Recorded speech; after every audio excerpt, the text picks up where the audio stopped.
অনেকদিন পরে আবার একটা নতুন ব্লগ নিয়ে এলাম। তো আজকের ব্লগটা তোমাদের কাছে নিয়ে এসেছি আমাদের স্কুলের ব্লগ নিয়ে।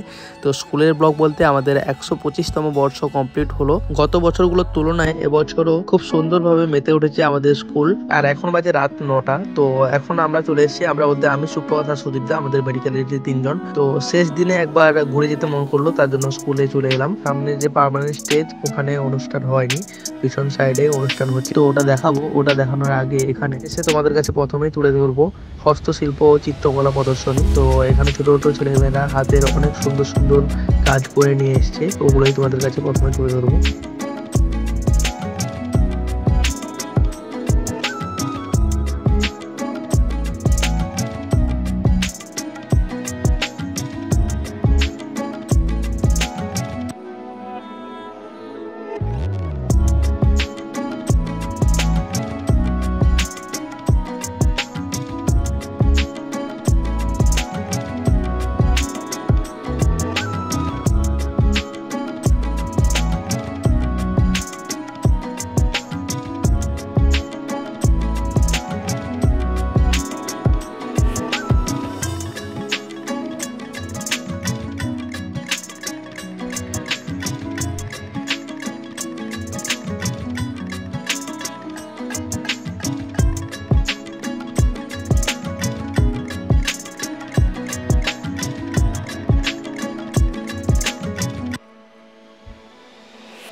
খুব সুন্দর সুন্দর মডেলগুলো করে নিয়ে এসছে আমাদের স্কুলের ছোট্ট ছোট্ট ছেলেমেয়েরা।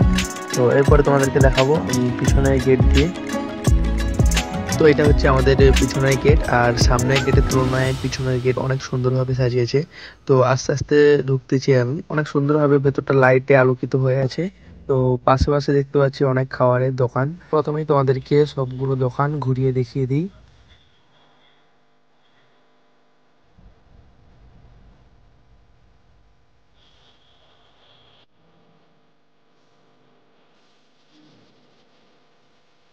তো এখানে এসে অনেক বন্ধু বান্ধব ছেলে মেয়েদের সঙ্গে দেখা হচ্ছে, কিন্তু কথা বলতে পারছি না, কেননা মেন যেটা যার কারণে আসা, ভিডিও শুট করবো আর বেরিয়ে যাব। হাতে অনেক কম সময় নিয়ে এসেছি, কারণ মেডিকেলে যারা থাকে তারা জানে যে মেডিকেলের কাজগুলো কিরকম হয়।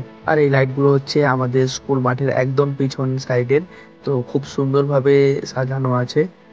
আর এটা দেখাচ্ছি আমার আইফোন 14 সিনেমাটিক মোড ভিডিওতে। সামনে পিছনে অনেক লোকজন ঘোরাফেরা করছে, তার জন্য ভাবলাম আজ তো ভয়েসটা ভিডিওর মধ্যে না দিয়ে পরে এডিট করে নেব। তো চলো, বলতে বলতে অনেক লেটও হয়ে গেছে, আর আমি তোমাদেরকে আমাদের স্টেজটা দেখিয়ে দিচ্ছি। এইটা হচ্ছে আমাদের স্কুলের স্টেজ। তো স্টেজটাও অনেক বড় হয়েছে। আগের বছরগুলো এত সুন্দরভাবে এত কিছু হতো না, আর স্কুলের মাঠেই স্টেজ হচ্ছে, তার জন্য মানুষজন বসার অনেকটাই জায়গা পেয়েছে। তো আমি দেখে দিচ্ছি আমাদের যে স্কুলের পেছনে যে পুকুর, সেই পুকুরে যে একটা খুব সুন্দরভাবে ফোয়ারা দেওয়া আছে, তাও তোমাদের কাছে তুলে ধরলাম। এই স্কুলের মধ্যে একটা হোস্টেল আছে, ওই হোস্টেলের মধ্যে আমি 2-3 বছর কাটিয়েছি। তো ওই হোস্টেলটা তোমাদেরকে দেখাবো এবার। তো এই স্কুলের পিছনে হচ্ছে পুকুর, আর পুকুরের পিছনেই আছে আমাদের হোস্টেল। তো ওই হোস্টেলটা তোমাদেরকে দেখাচ্ছি। এইটা হচ্ছে আমাদের হোস্টেল, যেখানে 2-3 বছর কাটিয়েছি। এই হোস্টেলটার মধ্যে অনেক স্মৃতি জড়ে রয়েছে। তো ছোট্ট ছেলেটা হাই করলো, তার জন্য থ্যাংক ইউ। তো এই যে সামনে সুপ্রভাত আছে, ও কাটিয়েছে আমার সঙ্গে। তো চলো, আজকের ভিডিওটা আর বাড়াবো না। তো আজকের ভিডিওটা এখানেই শেষ করব। তো তোমাদের ভিডিওটা কেমন লাগলো অবশ্যই কমেন্ট করে জানাবেন। এরকম নতুন নতুন ভিডিও দেখার জন্য আমার চ্যানেলটিকে সাবস্ক্রাইব করে রাখুন। তো চলো, আজকে ভিডিওটা এটুকুই। তো আবার নতুন একটা ব্লগ নিয়ে তোমাদের সঙ্গে দেখা হচ্ছে।